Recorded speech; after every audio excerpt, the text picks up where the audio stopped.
So next up is the other crisis, the crisis of the coup, which is continuing against the President of the United States. Nothing's happened in terms of the House doing as justice requires, which is moving, however fraudulent, the impeachment articles to the Senate. The way it works is the House has the power under the Constitution to handle impeachment, sole power of impeachment, and the Senate has the sole power to try impeachment. Well, Nancy Pelosi has decided that that power of impeachment applies to suppressing the House, suppressing the Senate's ability to try the impeachment articles as voted on by the House. And the Senate's rules envision the House managers or the House bringing over the impeachment articles, reading them and exhibiting them to the Senate, and the Senate just proceeding. But Nancy Pelosi's tried to upend the Senate, expanded the coup to the Senate to try to get a show trial of the President of the United States. So what's happened? Nothing.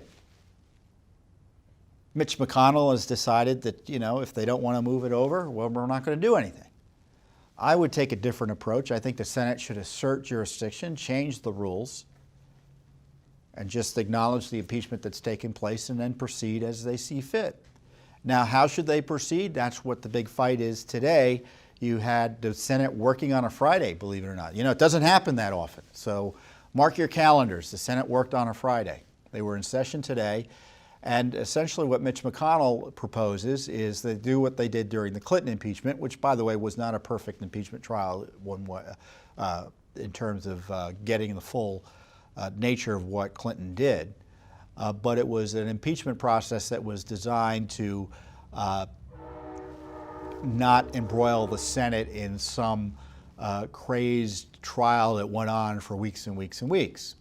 And so what McConnell suggests, they follow the rules of the Clinton impeachment trial, which is to have presentations by both sides and then decide whether or not to bring any witnesses in.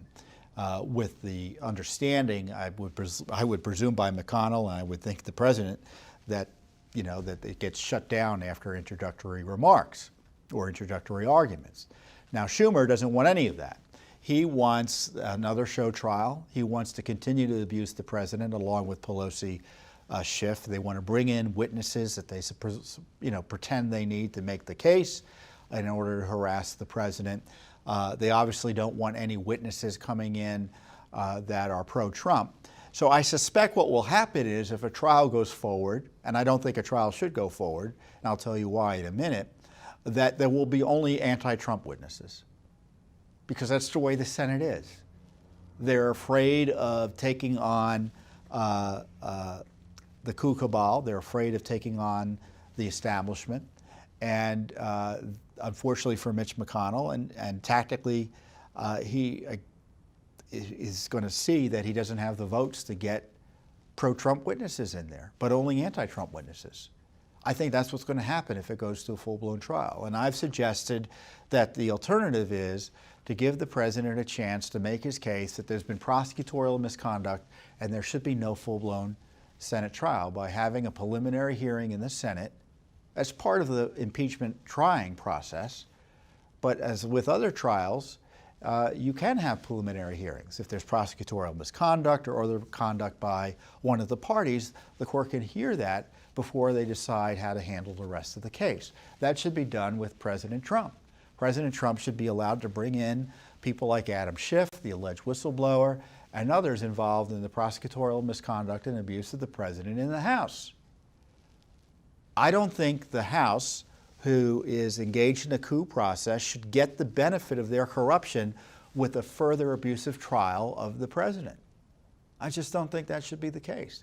Because I guarantee you, if a trial goes forward, if a full trial goes forward, it's not going to be the way President Trump and his supporters want. There is a majority to make President Trump's life miserable. Doesn't mean he'll be removed from office. But there isn't a majority for the rule of law and expose the truth. I mean, one element of the president's defense, it would be, he had a good faith basis for raising questions about the Ukrainian money. And how is it you explain that? You bring in witnesses like Hunter Biden and Joe Biden and other people who are concerned about Ukrainian corruption. You might even bring in the Ukrainians. You think the Senate's going to allow that? Of course not.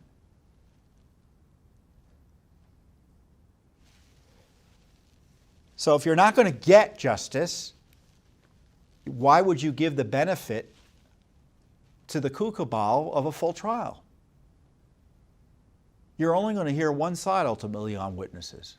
Now, maybe things will change. Maybe Mitch McConnell will get the majority to give the president a chance to bring on some witnesses. But, I just don't see that happening. I just don't see that happening. What I do see happening is a majority abusing the President of the United States. And so if I were the President, I would be demanding that the Senate reject a full-blown trial. To the degree it tries anyone in the Senate, Adam Schiff should be at the center. But we'll see what happens. And this is something that, and of course, that's assuming a trial goes forward in the sense that they've taken the steps necessary to bring the impeachment articles into the Senate, or for the Senate to acknowledge their jurisdiction. I think they already have the jurisdiction. It's just a matter of the political will to acknowledge it and change the rules so they can proceed. Even as we speak, the House is over in federal court trying to argue they should be able to get grand jury testimony and witness testimony from one of the president's lawyers from the White House, Don McGahn, who was his White House counsel for a time, because they're still pursuing impeachment on the Mueller report. My guess is if Pelosi can get away with it, she'll perpetually impeach the president, never sending articles over. They'll just keep on the impeachment. They'll keep these articles on the shelf and just keep on with this impeachment coup process, adding more articles, expanding on the current articles. So they never really have to face any accountability in the Senate. Not that there's any real significant threat of that, other than just stopping the process. But this is a constitutional nightmare. It's an attack on the presidency. And God bless President Trump for being able to keep on doing his work. I mean, can you imagine how difficult it is to do your job while you're facing this terrible abuse? I'm glad he was able to take out this Iranian terrorist, despite the distractions he's getting from the coup cabal and its echo chamber in the media. But don't you want the president to be able to do his job without unconstitutional distractions? Look, I understand politics is politics, but politics have to stop. The politicians, there's nothing wrong with opposing the president on policy grounds, or if you have questions about corruption, raising those questions in legitimate ways through oversight and media discussion. But to abuse your power to harass the president, make it impossible or attempt to make it impossible for him to communicate with foreign leaders, frees the ability of the Justice Department to pursue corruption investigations. So there are a few things I think the president can do here. He can, again, push for a mini trial, a hearing, a preliminary hearing on the Schiff coup cabal. He can, as what Judicial Watch has been trying to do, start releasing documents, go on a transparency tear, release Ukraine documents, release Spygate, Russiagate smear documents, release Clinton email documents, expose what they're afraid of being exposed. For instance, Judicial Watch has sued over the issue of the firing of the Ukraine prosecutor that happened after Joe Biden. He was proud of it. He admitted. He said, I'm not going to give you this money, this $1 billion, unless you fire this prosecutor. And they did. So we asked about it, and the State Department came to us just a few weeks ago and said, oh, we can't even begin searching for those documents. We can't complete the search until the end of January. So the State Department, the deep state there, is slow rolling these documents about the corruption President Trump was concerned about. He should cut through the bureaucratic objections and just order the release of this material. And of course, he can appoint a special counsel to criminally investigate the issues that are pending. Hillary Clinton, Joe Biden, Russiagate, you name it. I know Attorney General Barr and John Durham, the U.S. Attorney from Connecticut, are supposedly investigating some of this Russiagate spying operation on the president that was obviously criminal in nature. But I don't know if they're doing a criminal investigation in a way that's going to result in the justice that the American people desire and I think our system demands. Can the Justice Department investigate itself? Can the FBI investigate itself? I don't know. Well, I say that sarcastically. I do know. It really can't. They really can't. I would suggest having a separate special counsel investigate what went on at the Justice Department and the FBI and these other agencies.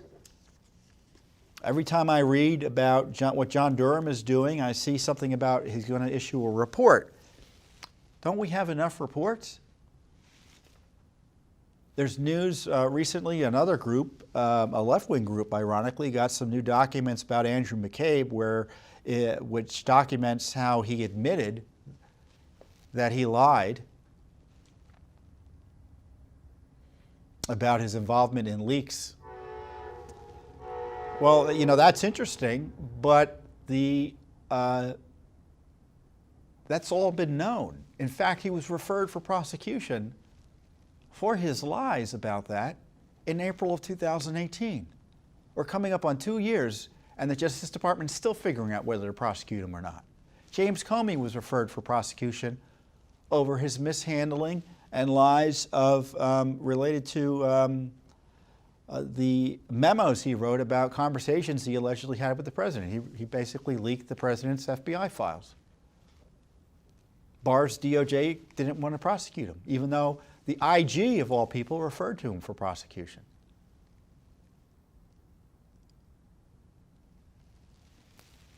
So I don't know, maybe there'll be some significant prosecutions. It's not too late. Maybe they'll start up tomorrow. They'll have grand juries and witnesses will start coming in, but I'm not aware of anything happening. And I've always been a great believer, and you know, Judicial Watch obviously advocates that the institutions of government do their job, but we don't rely on them to do their job. That's why we do our own lawsuits and our own investigations. And I think the president should take the same approach. He can't rely on the Senate to get justice. He can't rely on the Justice Department deep state and the corrupted FBI to get justice. He should be thinking outside the box as to what he can do to get justice as the nation's chief law enforcement officer.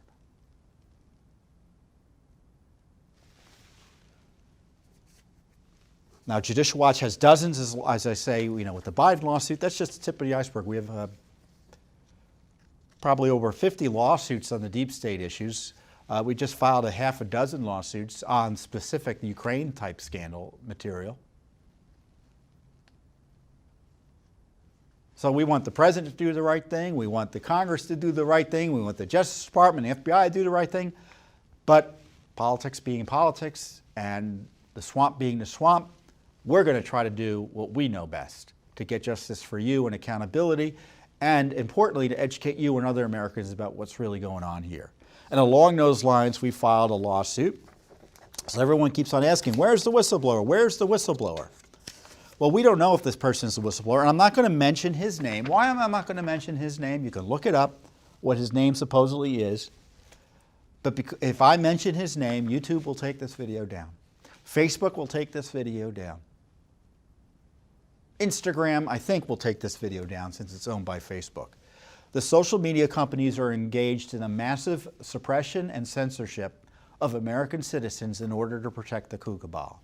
Because the Coup cabal has said that the alleged whistleblower, that everyone believes to be the person about who we're suing about, to mention his name is something that can't be done.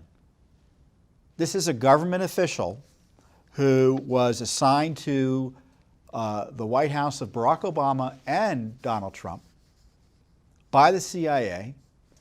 He was involved in Ukraine. He met with some of the key figures involved in the Ukraine scandals.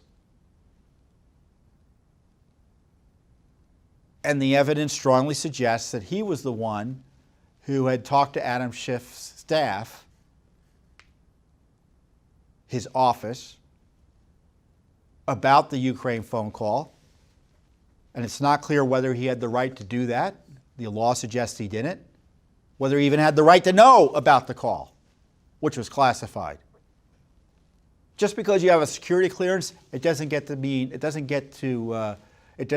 you get to be read in on everything that happens that's classified. If it's outside your silo, you don't get to hear about it. And it doesn't mean you get to talk about it with Congress, even if you're pretending to be a whistleblower. So where's the whistleblower, everyone asks? What's he up to? Well, we think it's important to figure out what he's up to. So this is a significant government official whose name's been linked to the impeachment of the President of the United States, and we're not allowed to mention his name.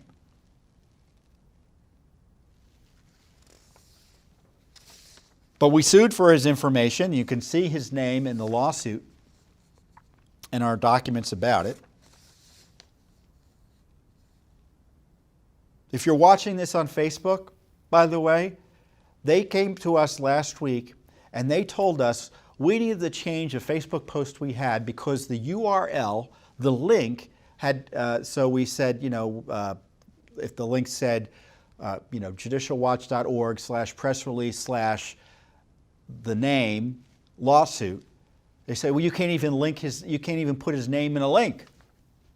So we had to change the link in order to keep the post up. That's how far the censorship is going. I mean, you think this coup is about the president? This coup is about you and your right under the First Amendment to talk about what a government official is doing and to mention his name. And these companies are doing it at the behest of politicians in Congress and under pressure from politicians in Congress. But it's not stopping Judicial Watch from pursuing information. And we filed 2 lawsuits, one against the CIA. It's a CIA guy, so we wanted his email communications for a narrow period of time from June of 2016 to November of 2019. So we want to figure out what he was up to. Of course, the CIA has given us the hand to the face, so we sued. This guy's also involved in the Russiagate smear operation, it looks like. He's mentioned in the Mueller report as having information related to the meeting between President Trump and Russia's foreign minister and the then ambassador to Russia. So many people think he may have been involved in leaks related to that. So we asked for the FBI to look at its files to see if they had communications with this guy between him and Peter Strzok and Lisa Page, McCabe, and the Mueller operation. Again, hand to the face. There's a significant public interest thanks to the Obama Spygate scandal and the related abusive impeachment of President Trump into what this guy was up to. And he's documented to be involved in the Russia collusion investigation, was a key CIA operative on Ukraine, in both the Obama and Trump White Houses.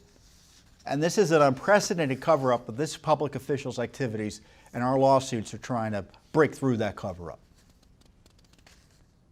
Again, the Senate isn't going to want to do this. The House is run by the Coup cabal. They're in league with protecting anyone who might even, forget about whether they're the actual leak or not. They don't want anyone who was involved in disseminating this classified call being held to account. And as I said, we found that this guy was meeting with key figures in the Ukraine issue, including those involved in potentially interfering in our elections in 2016 by having the Ukrainians leak and push anti-Trump material.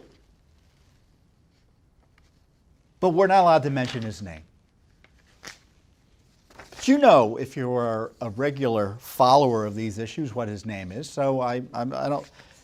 It's kind of a failed effort to suppress the truth. But if you write his name on your Facebook page or you talk about him on YouTube, you'll be censored, thanks to the collaboration between those companies and Adam Schiff. So that's one of the things we're fighting. We've already been censored by YouTube once, and we have to draw the line. I don't like being censored. I don't like caving into censorship, but I want to get the information out generally. So we're going to have to get around it. So incredible that there are two incredible things. A, that this whole issue is being censored, and B, that it's only Judicial Watch who's doing the heavy lifting in trying to get the full truth about what the alleged Schiff leaker was up to. So other big news this week, and this has been a big week for Judicial Watch, is that we have, corruption doesn't take a holiday, by the way. It never really takes a holiday. In fact, during holiday periods, you should read the news especially carefully, because that's when the bureaucracy and to the degree the media is doing its job, that's when the big news comes out that they don't want you to know about, and they're hoping not many people notice it because it's over the holidays. Thanks for tuning in. Be sure to subscribe to our YouTube channel to catch all the latest news from Judicial Watch.